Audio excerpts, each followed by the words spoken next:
more on this, and also some swing state polling that's out today from Paul Rykoff, the host of the Independent Americans podcast. It's almost become our man on RFK Jr. But so he got hit for those comments on CNN about who's a bigger threat to democracy. Now he says this. What do you make of RFK's latest? The waters when you run for president are very deep. And I think we have to remember RFK Jr. is a first-time candidate. He's never done this before. He's never been under this kind of microscope, taking hard questions from Chris and all kinds of other folks. And I think some of his presence has been a bit overinflated. Right. If he didn't have the Kennedy name and he didn't have Nicole Shanahan's money, he'd probably be a lot like Dean Phillips.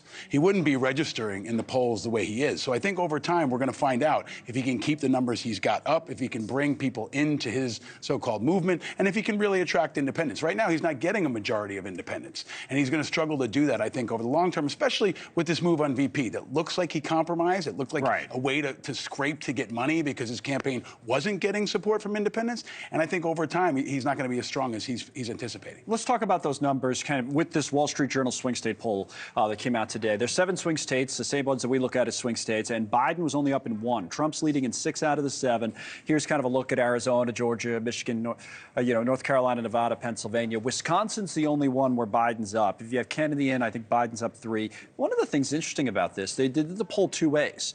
2-way matchup, and then with everybody else, Cordell West and Kennedy and Jill Stein, and it doesn't affect it too much, to your point about Kennedy. In fact, I think he was taking a little more from Trump in this poll, but he takes from both, I think that's true. I think overall Kennedy's going to take more from Trump because of his position on vax. He's anti-vax. He's said that over and over again, and he's very much a middle finger to the establishment kind of guy. And yeah, but he's a Trump's Kennedy, brand. so Democrats look at it. But I think net, like overall, he's going to take more Trump voters than he's going to take Biden voters. He's going to take some older Democrats who maybe long for the days of Kennedy, but once they look under the hood, they're going to find out he's not a lot like Bobby and JFK. And I think over time, he's going to continue to take more from Trump. And all he has to be is critical in one swing state, right? Pennsylvania, Wisconsin, one of those states get a couple thousand votes, and that could turn the tide of the election. Well, it was funny. He had 15%, right, in Nevada. Yeah. He had like 13% in Arizona. He had 12% in Michigan. But if you look at that versus the 2-way matchup, he didn't affect it that much, right? They were still going the same direction. So at the end of the day, I wonder if we're making too much of his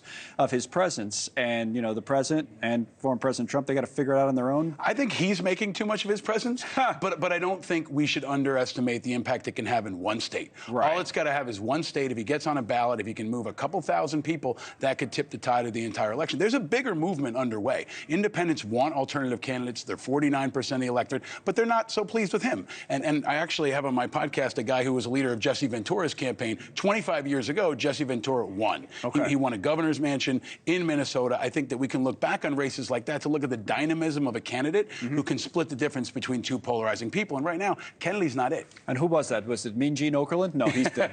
Gorilla Monsoon? No, Bill Hillsman, close. Oh, okay. He's scrappy as well. Both of those guys got arrested, are not around anymore. You talked about independents. I'm curious about how they're lining up for President Biden. Because you and I have talked about this a little bit, but since the State of the Union, has there been any kind of a shift in this race? There's a Morning Consult poll we can put up about President Biden with independents. He was down 10 points in January, but now look at the March numbers, 34-34. He's tied with Trump among your people, independent voters. A lot of independents are moderates, right? They're critical thinkers. They care about national security. They care about all those things, but they're independent-minded thinkers. And we got to remember, Biden's a moderate, right? Like he was to the right of someone like Bernie Sanders, people like AOC. He's generally been a moderate Democrat. Trump has been a more right-wing Republican. So I think over time you're going to see Biden continue to pick up moderates unless Trump moves back to the center. But if that shift is really happening, what's causing it? Was it just simply the State of the Union? Is it just time?